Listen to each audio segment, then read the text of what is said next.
क्या बोल रहा बुंदेलखंड, क्या बोल रहा बुंदेलखंड, क्या बोल रहा बुंदेलखंड, क्या बोल। नमस्कार, मैं हूं साक्षी राय और आप देख रहे हैं खरी बात। जैसा कि आप जानते हैं, खरी बात की जो बुंदेलखंड यात्रा है वो शुरू हुई थी और हम सबसे पहले ललितपुर पहुंचे थे, फिर जालौन जिले में पहुंचे थे और उसके बाद हम आए थे हमीरपुर जिले में। हमीरपुर जिले में आज हमारा दूसरा दिन है। कल मूसलाधार बारिश होने के कारण हम आपको हमीरपुर जिले का इतिहास नहीं बता पाए थे, जो कि आज हम आपको बताने वाले हैं। खैर, हम कल 2 जगह गए भी थे, आपको ग्राउंड रिपोर्ट भी दिखाई थी, आपको लोगों से बात भी कराई थी और उसके बाद अब हम आ गए हैं यहाँ पर हमीरपुर के बॉर्डर पर, जहाँ पर हम आपको बताने वाले हैं कि हमीरपुर का असल में इतिहास क्या है। मैं अपने को एंकर डॉक्टर विष्णु राय जी से कहूँगी वो आएँ और आपको हमीरपुर का इतिहास बताएं। नमस्कार, मैं हूं डॉक्टर विष्णु राय और आप देख रहे हैं खरी बात न्यूज़। जैसा कि साक्षी राय जी ने अभी बताया, ये 2 दिनों से मूसलाधार बारिश यहाँ है। हम लोग जालौन ज़िले को लोगों से बात करने के बाद, वहाँ का रुझान जानने के बाद हम लोग आए थे हमीरपुर ज़िले में। लेकिन हमीरपुर ज़िले में जब प्रवेश किया तो इतनी बारिश थी, इंद्रदेव की इतनी कृपा है इस ज़िले पर, किसानों के लिए बहुत लाभदायक बारिश है, लेकिन हम लोगों के लिए थोड़ा परेशानी का सबब बन गई। हम आपको नहीं बता पाए कि हमीरपुर कहाँ है, कैसा है और क्या यहाँ का इतिहास है। तो हम आपको ये बताना चाहते हैं कि हमीरपुर ज़िला उत्तर प्रदेश की राजधानी लखनऊ से दक्षिण की ओर लगभग 200 किलोमीटर की दूरी पर ये हमीरपुर ज़िला है। यहाँ के राजा हमीरदेव जी के नाम पर यहाँ का नाम हमीरपुर पड़ा था और पहले हमीरपुर और महोबा एक कंबाइंड ज़िला था। लेकिन 1995 में मुलायम सिंह यादव ने फरवरी माह में यहाँ से काट करके महोबा को अलग ज़िला कर दिया था और हमीरपुर एक अलग ज़िला, स्वतंत्र ज़िला होकर के रह गया है। यहाँ की हम भौगोलिक स्थिति आपको बताएं तो ये यमुना, बेतवा, धसान और थोड़ा सा हिस्सा केन का भी लगता है, इसके किनारे ये पूरा का पूरा हमीरपुर चारों तरफ से ऐसा बसा हुआ है। और इसी का कारण ये है कि यहाँ बहुत बड़ी संख्या में निषाद जाति के लोग, केवट जाति के लोग, रायकबार समाज के लोग जो मछली का काम करते हैं, जो है सब्जियाँ उगाते हैं नदियों के किनारे, उनकी बहुत बड़ी संख्या है। हम हमीरपुर विधानसभा में ही अगर देखें तो लगभग 50 से 60 हज़ार के बीच में निषाद समाज है। और एक और पिछड़े वर्ग की जो जाति है वो प्रजापति समाज यहाँ बहुत बड़ी संख्या में है, मुस्लिम यहाँ बहुत बड़ी संख्या में है। और यहाँ की राजनीतिक अगर हम चर्चा करें तो आज़ादी के बाद से यहाँ लगातार कांग्रेस का कब्जा रहा है। कांग्रेस के पहले जो है सुरेंद्र वाजपेयी जी यहाँ कांग्रेस के विधायक हुआ करते थे, 2 बार विधायक रहे हैं वो। इसके बाद जनसंघ से जो है बजरंगबली ब्रह्मचारी यहाँ विधायक बने। इसके बाद पुनः कांग्रेस के प्रताप नारायण ने उनसे सन 69 में उनसे छीन लिया और 74 में फिर कांग्रेस के प्रताप नारायण एक बार दोबारा बन गए। जब 77 की जो है जनता लहर आई तो जनता लहर में ओमकार नाथ जो है एक बार यहाँ जनता पार्टी से विधायक बने। इसके बाद पुनः कांग्रेस से प्रताप नारायण ने जो है यहाँ पे सन 80 में विधानसभा पे कब्जा किया। सन 85 में यहाँ फिर जगदीश नारायण भी कांग्रेस से बने और इसके बाद सन 89 में जो एक दौर शुरू हुआ, एक नाम आप जानते हैं, हमीरपुर की जब चर्चा होती है तो अशोक सिंह चंदेल का नाम जरूर आता है। और इसका कारण ये है कि 1989 से हम मान लें लगभग 32 साल के इस हमीरपुर की यात्रा में अशोक चंदेल कहीं ना कहीं राजनीतिक रूप से कभी विधायक रहे हैं तो कभी सांसद रहे हैं और कभी चुनाव हारे भी हैं।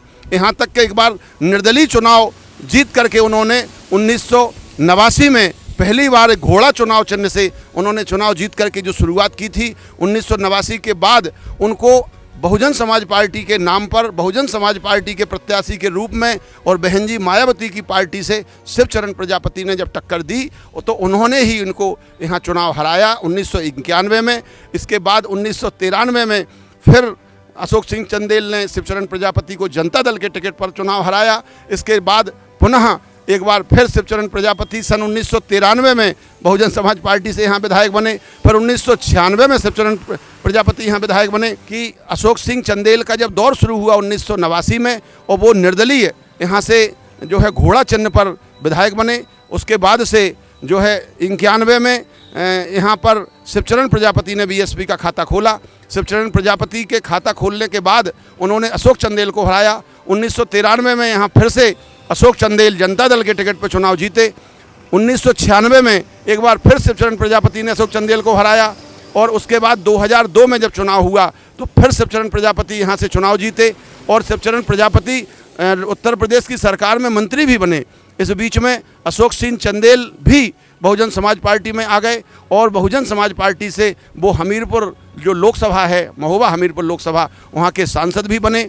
2007 में अशोक सिंह चंदेल बहुजन समाज पार्टी को छोड़ करके समाजवादी पार्टी में चले गए और यहाँ से विधायक बने।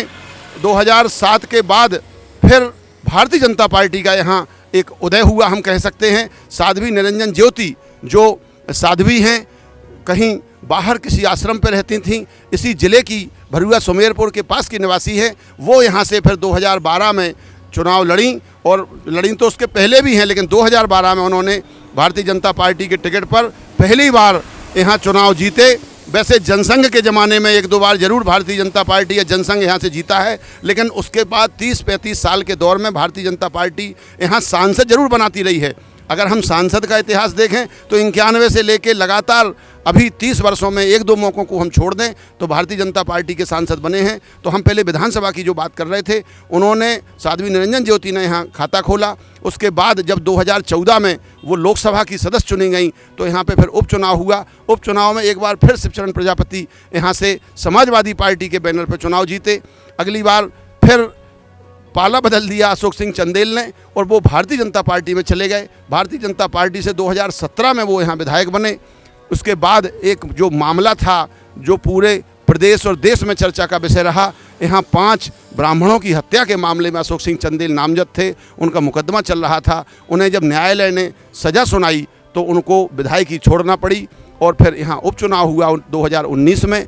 और उस उपचुनाव में युवराज सिंह जो पहले समाजवादी पार्टी के एमएलसी हुआ करते थे, वो भारतीय जनता पार्टी के टिकट पर 2019 में यहाँ से विधायक चुने गए, जो आज भी यहाँ विधायक हैं।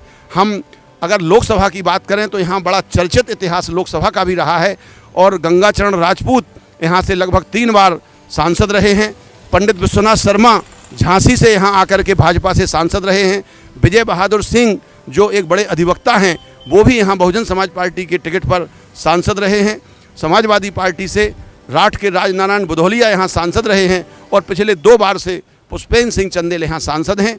यहाँ का इतिहास बहुत ही गौरवशाली रहा है और पूर्व में भी ये वीरभूमि के नाम से ये ज़िला जाना जाता था।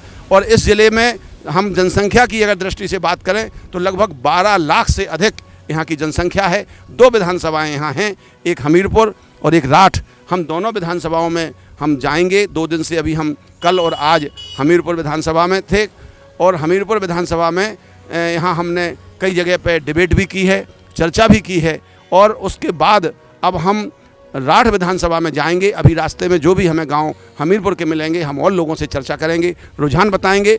आप फेसबुक पर जब हम लाइव आते हैं, आप हमें फेसबुक पर हमारी डिबेट, हमारी चुनावी चर्चा लाइव भी देख सकते हैं। उसके लिए खरी बात न्यूज़ के फेसबुक पेज को आप लाइक कर लें और जैसे ही हम लाइव आते हैं आपको उसका नोटिफिकेशन प्राप्त होगा। आप हमसे जुड़िए और देखते रहिए खरी बात न्यूज़ और ये चुनावी चर्चा और हमारी चुनावी यात्रा में हमारे साथ रहिए। खरी बात न्यूज़ के लिए विष्णु राय, हमीरपुर से।